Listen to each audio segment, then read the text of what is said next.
this case. Because this case is now an active prosecution, that is all I will say about the case itself. It is a frightening time we are living in. Political violence is prevalent, and the way we talk to and about each other has raised the temperature to unfathomable levels. We cannot continue on this way.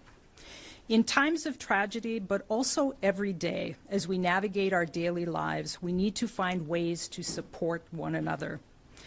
As our community grieves, I encourage those out there seeking to create additional chaos to stop spreading misinformation and conspiracy theories. Our law enforcement partners are building a case using facts and evidence to ensure Vance Bolter is held accountable. Again, I want to thank everyone who helped bring this search to a resolution, and again to express our grief, condolences, and support to the Hortman and Hoffman families.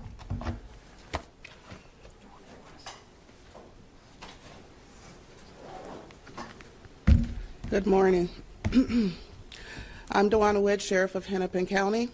I want to begin by expressing my deepest condolences to all those impacted by the unspeakable tragedy, especially to the families.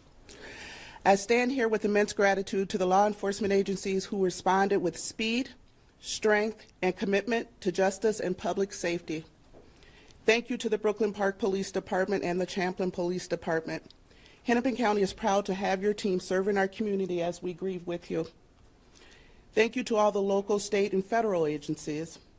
Hundreds of first responders came together to bring justice to an unthinkable act of violence. Our mission was clear: protect the public, prevent further harm, and hold the perpetrator accountable. We all shared a singular goal: justice rooted in public safety. Vance Bolter inflicted unimaginable harm to our community Saturday morning, and he did it while impersonating the very people who are trusted to protect and serve. These violent acts strike at the heart of our democracy and the safety of those who serve the public with dedication and courage. Our hearts go out to Speaker Melissa Hortman and her husband Mark, their families, and their loved ones. We are also grateful Senator Hoffman and his wife Yvette are expected to recover, and we will be here to support them during their long journey of healing and grief. Today, the manhunt is over, but the investigation continues, and more importantly, the process to healing begins. We also need to mention that we know that this unspeakable act has left residual effects on many people in our communities, as we're still taking calls from people and organizations asking for additional resources. We grieve with those close to our victims, our families, and all community members. The last days have revealed the true strength of our unity both as a community and as law enforcement bound by a shared mission to protect and serve. We stand together today to uphold the principles of our democracy and with the continued commitment to safety and security of those we vow to protect and serve. Thank you.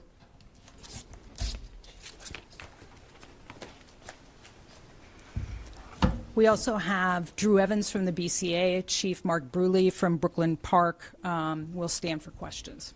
Superintendent, I'm just curious, we were with you last night. In hindsight overnight, did the defendant give us any indication, any comments, anything you can share publicly about his mode of cooperation with authorities? Yeah. Made a decision to not take his own life at this moment, so I'm curious. Yeah, so the question was related to whether or not there's cooperation. The individual, we can't provide a lot because it's now under the prosecutorial process in terms of what cooperation was. What I will tell you is that since he's been in custody, that starts the process, as the county attorney mentioned and the sheriff mentioned, of the ongoing investigation. And so what that does, there's a number of steps that went with that, regardless of the level of cooperation of the individual. Now that we have him in custody, it opens up additional investigative avenues that we'll be all working together collectively with to gather the information and evidence in this case. Can you give us any additional details on how the final moments unfolded, how you tracked him, and you mentioned last night him crawling. Can you elaborate on that a little bit? So it was mentioned the final moments of when he was taken into custody. You know, as we mentioned yesterday, we had a extremely large law enforcement presence with dozens of investigative agencies and law enforcement and SWAT teams in the area because we believed he was in that area. We received information. To begin with, the vehicle that was recovered that first led us to the Sibley County area, and that's what's concentrated our search in that area.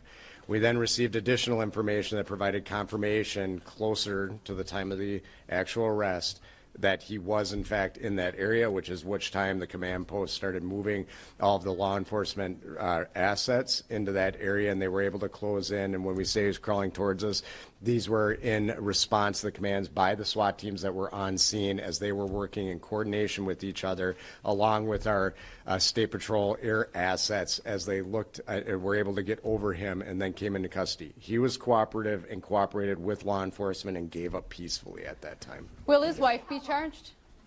And is there any Sorry, indication she was again, helping him? as we said, the real work of the investigation now begins. They've been working collectively, and I want to thank the Hennepin County Attorney's Office and Mike Radmer, who's with us today, who worked really with our team all weekend long, along with others across their office and the United States Attorney's Office, to be working together on that. What I will say when it comes to his wife and anybody else, if anybody else participated in these crimes, if anybody else worked to hide him and provide assistance in getting away, that will certainly be something that we are looking at with that, and we will provide that information to our prosecutors that will analyze and determine whether or not additional charges are appropriate. Can you tell us how long you negotiated with him until he surrendered?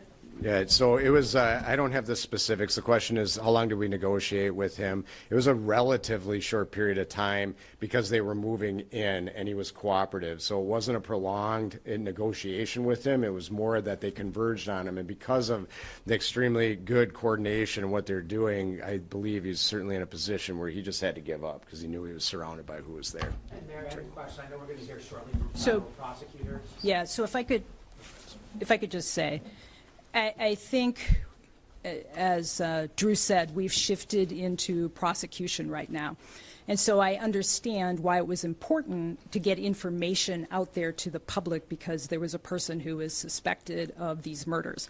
Right now, what we're trying to, everybody up here is trying to do is to protect the integrity of the investigation.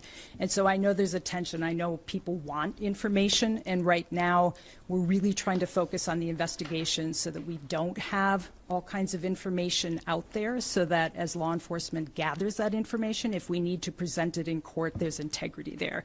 So I know you all have questions, but that's the reason we're really focusing on not sharing some information. Yes, Paul? And I have a legal question. Of course. Here shortly from Yes. federal prosecutors. I heard Yes. some attorneys pontificating on the morning news, and if the feds take this, it could be a death penalty case. I don't know the specifics there.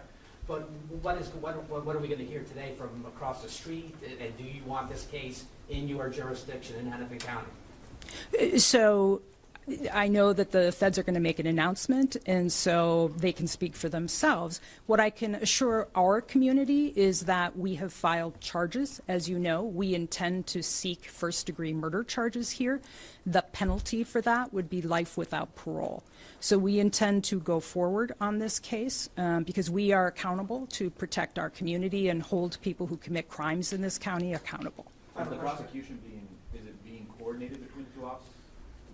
Well, so as Drew said, there was plenty of coordination on finding him, and all law enforcement, the sheriff, Brooklyn Park, BCA, FBI, coordinated together to locate him. We certainly have been in conversation with the U.S. Attorney, and as I said, I think they're probably best able to answer questions. Is he doing the first appearance here, or is it going to be in federal court in St. Paul? Well, what would happen typically is that he would make an appearance, a first appearance in state court here at 1:30. We have been told that the feds were going to pick him up at 10, and then the feds can answer other questions about that. Thank you so much. He must do. Is he making an appearance here today or not?